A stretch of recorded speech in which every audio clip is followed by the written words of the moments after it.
And this one, the revenue for the government is going to be around $500 million per annum.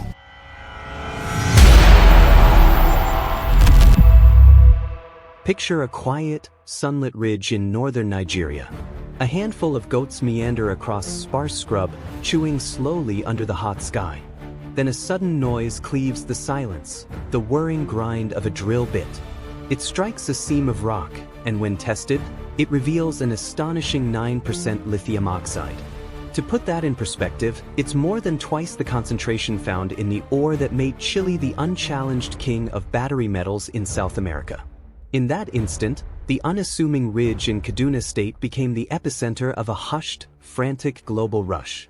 Engineers at Tesla, battery tycoons in Beijing, and policy strategists in Washington began updating satellite imagery, zooming in on a country they had long pegged for a completely different resource. For half a century, crude oil shaped the skyline of Lagos. Its volatile price swings dictated the fortunes of a nation. Yet the next chapter of Nigeria's story, one where electric buses glide silently past towering glass buildings, may be fueled by the same metal that powers your smartphone. This is far more than a tale of mining. It is a story of reinvention. It asks whether the next balance of global power, the next generation of cars, and even the gadgets in your pocket might soon carry a "Made in Nigeria" label, and whether this time, the enormous wealth buried underground will finally benefit the people living above it. For 50 years, Nigeria's fate rode on a single commodity: oil. The price of Brent crude didn't just move markets, it controlled lives. When the barrel hit $150, government coffers overflowed, teachers got paid, roads went up, and politicians posed for cameras cutting ribbons. But when it crashed to $30, the dream collapsed. Engineers and doctors packed bags for the nearest flight out of Lagos or Abuja. The naira plummeted. Businesses struggled. Families suffered. It became a grim national joke. Oil is our lottery ticket, people said, and we keep picking the same losing numbers. And it wasn't far from the truth. Oil accounted for 90% of exports, 60% of government revenue, and 95% of foreign reserves. Welcome to the textbook resource curse. Plenty of natural wealth, but trapped by corruption, conflict, and poverty. But this isn't just about economics. It's a story of exploitation repeated across Africa for decades. Look at the Niger Delta. Rivers that once teemed with fish now run black with spills. Gas flares light the sky constantly, pumping toxins into the air residents breathe daily. The irony? Nigeria exports nearly 2 million barrels a day but imports refined fuel to keep its own cars and generators running. Wealth extracted, benefits scarce. Farms ruined, fisheries dead, and infrastructure crumbling despite massive profits. For decades, advisors shouted the same advice: diversify. Nothing changed. The system was too entrenched, the oil money too intoxicating. Then, in early 2023, whispers of a massive discovery in Kaduna State started spreading. It wasn't a corporate press release. It was artisanal miners in Koi, a town so quiet even Google Street View seemed to have given up. These miners weren't hunting for lithium, they were after tin and columbite. But their detectors started screaming. The beeps went off the charts. Curious, they sent the pale rock samples for testing. The lab results from Vancouver were jaw-dropping. The rock wasn't just spodumene, a lithium-bearing mineral. It was crystal clear, almost like cut glass. These weren't your average rocks. They could have been sold at a luxury crystal store. Tests confirmed what the eyes already saw: lithium oxide levels between 4% and an eye-popping 13%. For context, most commercial lithium mines barely hit 1 or 2%. A veteran geologist who'd seen the best deposits in Chile and Australia reportedly said, "I've never seen or this clean." What started as a lucky find in Koi soon turned out to be part of a massive prize. By December, the Ministry of Mines had mapped a huge lithium belt spanning 7 states: Nasarawa, Kebbi, Kwara, Osun, Kogi, Ekiti, and Kaduna. The conservative estimate? 450,000 tons of lithium carbonate equivalent. That's more than $20 billion worth of high-demand metals sitting untouched. and the whispers suggested a second belt running from Ajaokuta to Okigwe, potentially doubling those numbers. Suddenly, Nigeria went from being an oil-dependent backwater to a major player in the global energy game. Why does this matter so much? Look at your phone. Every swipe, tap, and scroll depends on lithium ions shuttling inside its battery. Scale that up to an electric vehicle battery, and you're talking 8 to 12 kilograms of pure, refined metal per car. The world's appetite for lithium is exploding. Bloomberg and the Energy Forum predict demand will jump from 680,000 tons today to 3.2 million by 2030. The International Energy Agency goes even further, projecting 4.8 million tons if the planet wants any shot at net zero targets. In short, the green revolution runs on lithium. No mines, no transition. The global supply picture is fragile. Australia digs up hard rock lithium. Chile and Argentina harvest it from massive brine ponds. China dominates refining, turning raw lithium into battery-grade chemicals. The US and Europe? They're scrambling, trying to rebuild supply chains that went cold decades ago. Enter Nigeria, a politically independent source with ultra-high ore grades, offering a cheaper route to battery chemicals. Suddenly, Abuja is on the radar of presidents, CEOs, and energy ministers. This isn't just a mine, it's a chance to tilt the global supply chain back toward balance. Nigeria isn't looking to repeat history. For decades, Africa's model of engagement has been painfully simple: extract raw materials for pennies, ship them overseas, sell the finished goods at a markup, and leave the host nation with little to show.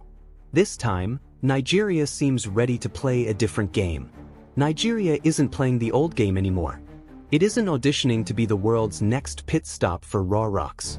This time, it wants the whole deal, from mine to finished product. And the government has a plan built on 3 clear pillars. Pillar 1, no raw ore leaves the country. This was tested fast. When a Tesla delegation reportedly offered $400 million upfront for a decade's supply of lithium concentrate, the mine's minister's answer was polite but firm: build your processing plant here first. A cathode plant in Calabar, they were told, and then we'll talk. Suddenly, Nigeria was no longer just a quarry, it was setting the rules. Pillar 2, engage foreign partners, yes, but strictly on Nigerian terms. Ganfeng Lithium, a Chinese giant, is investing $600 million in a Nasarawa processing plant, aiming for 50,000 tons of battery-grade lithium hydroxide a year. KTO, the world's largest battery manufacturer, is pairing a mine in Osun State with a $300 million gigafactory near Lagos. Local partners get board seats, and Nigerians get first dibs on all jobs above intern level. Skills, not just labor, are staying in the country. Pillar 3, turn the lithium value chain into a national jobs and skills program. For every ton of or mined, 1 local job must be created, 1 local subcontractor hired, and 1 training slot funded at the new National Battery Academy. The goal: 30,000 certified battery technicians by 2030. Think Malaysia's leap from palm oil to silicon wafers. Nigeria wants to turn mineral wealth into high-tech industry, not just export checks. Now, the math is staggering. 1 ton of processed lithium carbonate sells for about $70,000. Process 450,000 tons, and gross revenue hits $31 billion. After costs, taxes, and royalties, the government could pocket $8 to $10 billion over 15 years. And that's just the chemicals. Add in battery plants, EV assembly lines, recycling hubs, and service industries, and you're looking at a potentially transformative economic boom. Lagos Business School projects the lithium sector alone could boost Nigeria's GDP by 2.4% by 2035, bigger than cocoa and steel combined. Oil still brings in more money today, but it leaks fast. Lithium royalties, the government insists, will be different. Ring-fenced for visible projects, new schools, modern clinics, reliable power, maybe even the salary of an honest accountant to make sure the money lands where it should. And this isn't just about cash. Commodity booms can rewrite global alliances overnight. China has dominated lithium refining for years, controlling over 60% of the market. Nigeria's discovery suddenly makes that stranglehold negotiable, and puts Abuja back on the global chessboard. Within weeks of Kaduna's lithium essays hitting the headlines, the geopolitical chessboard started shifting. A U.S. aid task force landed in Abuja, flashing a $500 million credit line from the Export-Import Bank, a clear message: America wanted back in. Germany, eyeing resources for its car industry, rushed to offer scholarships for Nigerian mining engineers. India signed an MoU for battery recycling projects. One diplomat joked, "Nigeria's rocks are now diplomatic gold." But Abuja is playing it smart. Everyone is welcome, but no single nation gets a monopoly. Every deal must deliver something tangible: a new rail line, a solar microgrid for a rural village, or a lab for a local university. Then there's the environmental question. We've seen this story before: open-pit scars, rivers choked with toxic sludge, kids playing near tailings piles. The Niger Delta's oil history is a grim reminder of what happens when profit outruns protection. This time, the government claims it's different. New regulations, signed in April, require closed-loop water systems, zero discharge into rivers or groundwater. For every tree cut, 3 native trees must be planted, with satellites tracking compliance. 10% of revenue from each ton of lithium is funneled into an environmental fund, managed by local community leaders to avoid the corruption that's plagued similar efforts in the past. Early results are mixed. At a Kudu site, Chinese engineers built a reverse osmosis plant producing drinkable water. But in parts of Ekiti, artisanal miners are still using primitive, toxic methods like burning tires to crack ore. The Ministry of Mines has issued warnings. One violation, and your license is gone. Whether this enforcement sticks will determine if Nigeria becomes a global example of sustainable mining or another cautionary tale. The bigger question: will wealth actually reach the people? This is the heart of the resource curse. Nigeria's oil history left communities behind, and the lithium playbook aims to fix that. Each mining lease now requires 3% of gross revenue to go into a community fund, with projects decided by locals in open-air town hall votes. The first checks are already changing lives. In Ajero, Ekiti, the fund built a STEM lab at a secondary school. In Kudu, greenhouses using hydroponic waste from the nearby refinery now provide jobs and food security. Skeptics call it photo ops, but for locals, it's proof that wealth from beneath their feet can reach them without a gunboat escort. The true test will come when the cameras leave and quarterly transfers must still hit community accounts, reliably. A 7-day trip through Nasarawa's lithium belt captures the mood, hope mixed with caution. On Monday, surveyors finished planting flags, marking drill holes every 50 meters. Around them, a herd of goats grazed, oblivious that they were standing on $1 billion seam of critical minerals. By Wednesday, I found myself in a spotless, air-conditioned lab, watching 30 young Nigerian women calibrating top-of-the-line X-ray fluorescence analyzers, the very same machines Tesla uses in its Nevada gigafactory.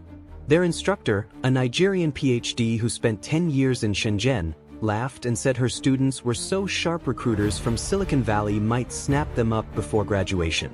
The excitement was tangible, but the road ahead is anything but smooth. Over the next 18 months, 3 major hurdles will likely decide whether this story becomes a national triumph or fades into a missed opportunity. First, financing. That $600 million gigafactory is only 30% funded. The rest depends on a green bond in London and a complex syndicated loan from African banks. Any hiccup in securing these funds could stall the project and scare off other investors. Second, skills. The National Battery Academy has 1,000 students in its first class, but Nigerian universities still churn out far more theology graduates than chemical engineers. Without a rapidly growing talent pipeline, the goal of 30,000 certified battery technicians will remain just a line on a policy paper. Third, and perhaps the most volatile, is politics. The 2027 presidential election is looming, and mining licenses are already a campaign flashpoint.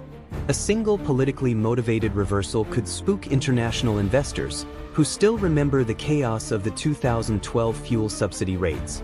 The upside, however, is staggering.